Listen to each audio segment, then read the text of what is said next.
원자력 기사 기출풀이 2012년 원자력 기초 11번에서 20번입니다. 풀이 영상의 지속적인 업로드를 위해서 구독 꼭 부탁드립니다. 문제 풀이가 잘못된 경우 고정 댓글로 안내하겠습니다. 댓글을 통해 추가적인 문제 풀이 해설은 하지 않습니다. 대신 영상을 시청하시는 분들이 댓글을 통해 의견을 나누는 것을 추천합니다. 고정 댓글에 기출문제 파일 다운로드 링크 있으니까 프린트해서 보세요. 11번 질량수 A, 양자수 G, 수소 질량 MH, 중성자 질량 MN, 측정 질량이 M일 때 질량 결선은 이 식은 알아두셔야 되는데요. 핵자들의 질량은 반응 후 원자의 질량 더하기 결합에너지, 이 결합에너지가 질량 결선이 됩니다. 이 식이 있는데 수소 같은 경우에는 양성자 한 개로만 이루어져 있기 때문에 양성자의 질량하고 거의 같다고 보면 되죠. 그리고 여기 측정 질량 M, 이 측정 질량 M이 반응 후 원자의 질량에 해당이 됩니다. 따라서 이 식 한번 다시 써볼게요. 핵자들의 질량은 양자들의 질량 더하기 중성자들의 질량이 되고 그러면은 G 곱하기 MH 더하기 A-G가 중성자 수잖아요. 거기다가 곱하기 MN 해주면 됩니다. 그러면 요 뒤에 게 라지 M, 그 다음에 결합에너지 이렇게 식이 나오잖아요. 따라서 결합에너지는 여기다가 대문자 M 빼주면 됩니다. 답은 2번 되겠습니다. 12번 증백예소 구성 인자 중 제논과 같은 동물질에 의해 가장 많이 영향을 받는 것은 동물질은 전체에 흡수되는 중성자 수를 증가시킵니다. 증백예소 인자 중에 열 중성자 이용률 F를 보시면은 핵연료에 흡수되는 중성자 수 나누기 전체에 흡수되는 중성자 수를 이렇게 구할 수 있잖아요. 그런데 동물질은 전체 흡수되는 중성자에 영향을 주는 인자라고 했죠? 따라서 답은 4번 되겠습니다.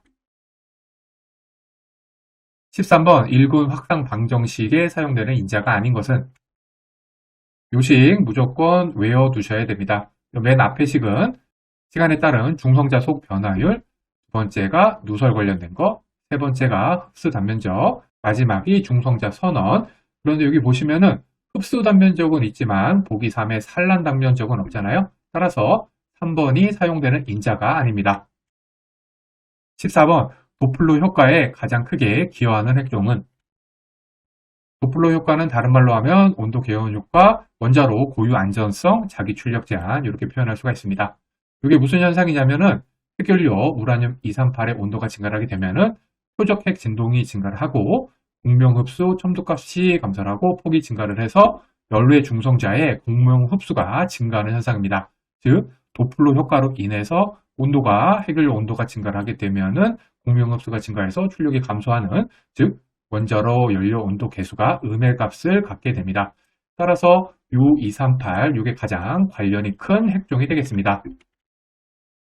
15번 천연 우라늄 1g에 포함된 우라늄 235의 원자수는 여기 우라늄의 원자량이랑 천연 우라늄에 존재하는 우라늄 235의 비율 0.714%가 주어져 있습니다. 먼저 천연 우라늄의 몰 질량을 구해야 되는데요. 우라늄 235의 비율이 0.714%라고 되어 있으니까 천연 우라늄 1g에는 우라늄 235가 0.00714g이 있고 우라늄 238은 이 1g에다가 우라늄 235의 질량수인 0.00714를 빼주면 되겠죠?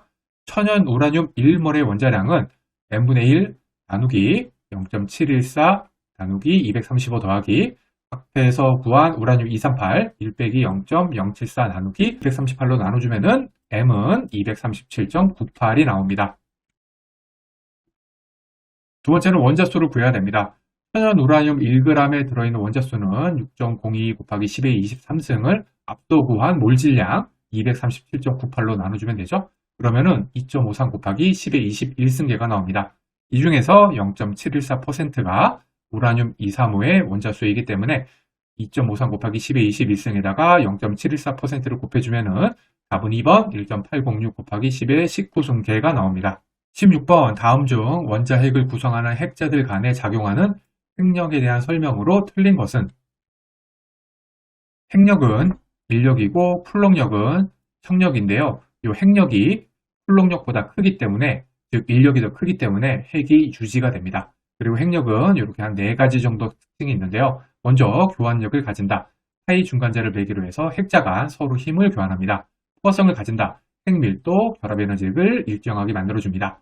세 번째, 하정 독립성. PN하고 NN하고 PP 전부 다 핵력은 같습니다. 마지막으로 10의 마이너스 15승 미터에서 작용하는 힘입니다.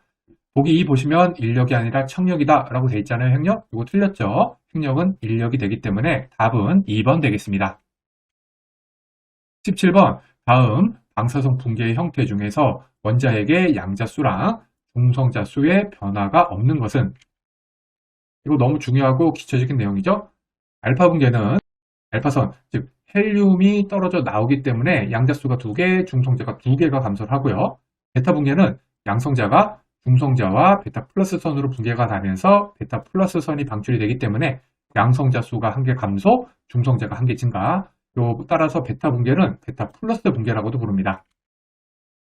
감마 붕괴는 여기 상태의 원자핵이 저기 상태로 안정화되면서 감마선이 방출이 되기 때문에 양성자, 중성자 변화가 없습니다. 중성자 붕괴는 중성자가 양자하고 베타 마이너스 선으로 붕괴가 되면서 베타 마이너스 선이 방출이 되기 때문에 양성자가 1개 증가, 중성자가 1개 감소 이렇게 되는 현상입니다. 따라서 중성자 붕괴는 베타 마이너스 붕괴라고도 부릅니다. 여기서 보면은 양자수랑 중성자수 변화가 없는 거 감마 붕괴가 해당이 되죠? 답은 3번 되겠습니다. 18번 중성자와 핵의 비탄성 산란 반응에 대한 설명 중 맞는 것은? 보기 2 산란 후 핵은 여기 상태로 존재한다. 이게 비탄성 산란이기 때문에 운동에너지는 보존되지 않고 핵을 여기 상태로 만듭니다. 따라서 2번이 맞습니다. 보기 1 충돌 전후 총 운동에너지는 보존된다. 산성 산란 시에 보존되는 게 핵자 운동에너지, 전하량, 그 다음에 질량, 에너지에서 핵 운전치래 저는 이렇게 외우고 있죠. 따라서 탄산 산란 시에는 총 운동에너지가 보존이 되지만 비탄성 때는 보존이 안 돼서 1번 틀렸습니다. 3번 저에너지 중성자가 가벼운 질량의 핵과 반응할 때 주로 발생한다. 비탄성 산란은 고에너지 중성자가 무거운 핵과 반응해서 발생하기 때문에 3번도 틀렸습니다. 답은 2번 되겠습니다. 19번 중성자에 대한 미시적 단면적을 설명한 것 중 맞는 것은? 보기 2에 미시적 단면적의 단위인 반은 10의 -20 상승 제곱미터 면적에 해당된다 라고 했는데 이게 제곱미터가 아니라 센티미터 제곱이죠. 이거 틀렸습니다. 3번 미시적 단면적은 실제 핵의 단면적과 동일하다 돼 있는데 미시적 단면적은 중성자가 원자핵과 반응할 확률이기 때문에 실제 단면적하고 같지는 않습니다. 4번 미시적 단면적은 산란 단면적하고 포획 단면적으로 구성된다. 이게 아니라 산란이랑 흡수로 구성이 됩니다. 보기 1 핵이 중성자와 반응을 일으킬 확률이 비례한다. 이게 미시적 단면적의 정의죠. 따라서 답은 1번 되겠습니다. 20번 다음 설명 중 맞는 것은?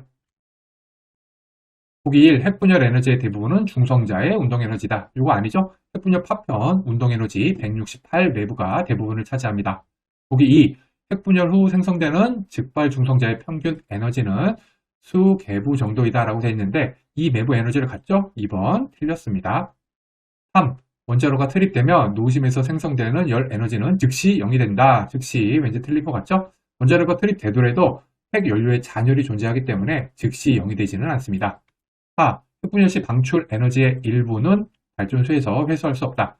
방출되는 에너지 중에서 중성 미제는 회수가 불가능합니다. 따라서 답은 4번 되겠습니다.